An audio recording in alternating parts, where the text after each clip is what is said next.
We now shift away from looking at unemployment trends to workers on the front lines. In this section, we are going to ask which workers are on the front lines and what are the health risks of different types of occupations under this pandemic. A popular meme asserts that there wasn't really a lockdown, just, quote, rich people hiding while poor people brought them things. We're going to assess the extent to which this is a true claim by breaking down the data. The World Economic Forum does describe a class disparity in who can work from home as one of 4 major trends contributing to COVID inequality. In this quote, they make a distinction between high-paid workers working from home and blue-collar workers who tend not to have this option. So how does this break down in terms of income? Drawing on data from the U.S. Bureau of Labor Statistics, Nicole Pangborn and Christopher Rhea show that there is a divide between people who can telework and those who cannot. One of the ways they break down this divide is by class. Occupations that are higher paying, like professional jobs and management level positions, tend to also be telecommuter friendly. In the US in 2019, these occupations had a median monthly earning of $5,236. On the other hand, occupations in the service industry, natural resources, construction, maintenance, childcare, and other service jobs tend to require a physical presence and have a median monthly earning between $2,368 and $3,476, substantially lower. So we do see that occupations with a lower wage attached tend to be less likely to accommodate working from home.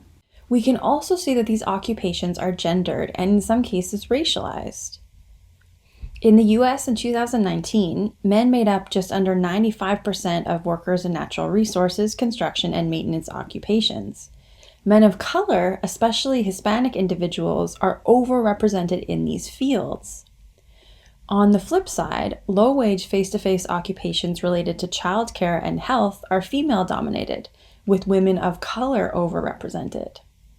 Drawing on pre-COVID data from the Bureau of Labor Statistics, we can see that based on race, Asian and white workers are much more likely to be able to telework, and Black and Latinx workers are much less likely. These trends were in place before COVID-19 hit, but came to take on greater significance in this pandemic era.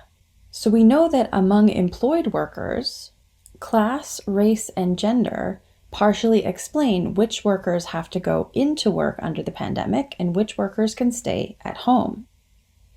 But which of these frontline occupations increases a worker's likelihood of being exposed to COVID-19?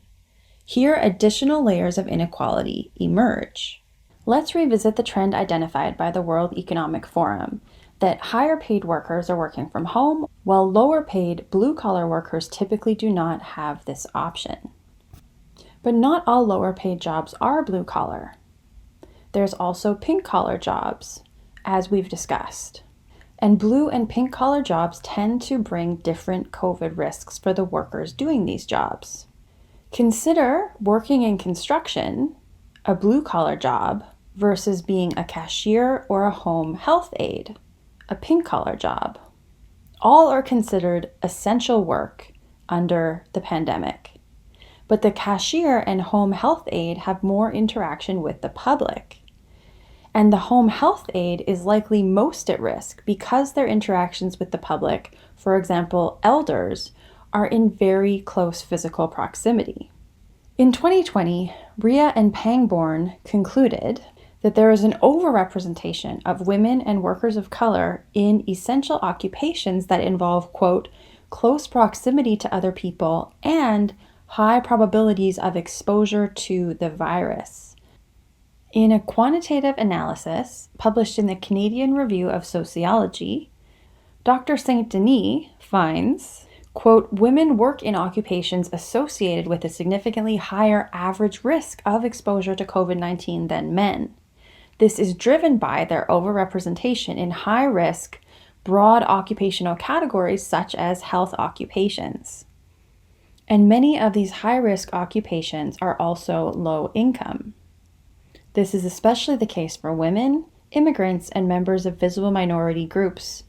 For example, some of the lower paid occupations in the health field are nurse aides, patient services associates, and orderlies, meaning various types of medical assistants. These occupations are overwhelmingly filled by women, and some groups of women more than others. In Canada, this includes women of color and immigrant women. These occupations are also deemed essential under the pandemic, require close contact with vulnerable groups, and ultimately put workers at higher risk of contracting coronavirus. Statistics Canada in 2020 found that workers in these occupations were, quote, at a higher risk of contracting COVID-19, especially those working in long-term care facilities in the provinces of Quebec and Ontario. A number of workers in these occupations contracted the virus, which was an additional risk factor for their families and communities. In Canada, more than 1/3 of employees in these occupations are immigrants, even though, by comparison, immigrants represent less than 1/4 of people in all other occupations in the country.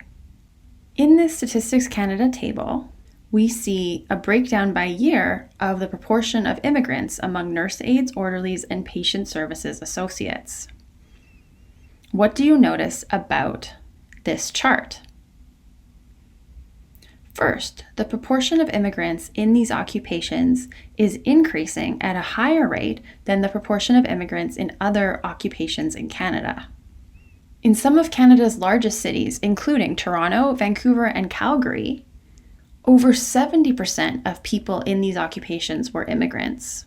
And the vast majority of immigrants in these occupations are immigrant women, usually over 80%. Among these women, Black and Filipino workers are highly overrepresented. And many of these immigrant workers have a university degree from another country that is not recognized in Canada. UBC professor Dr. Nora Angeles recently spoke to the Canadian Broadcasting Corporation about the disproportionate ways Filipino-Canadians are affected by the pandemic.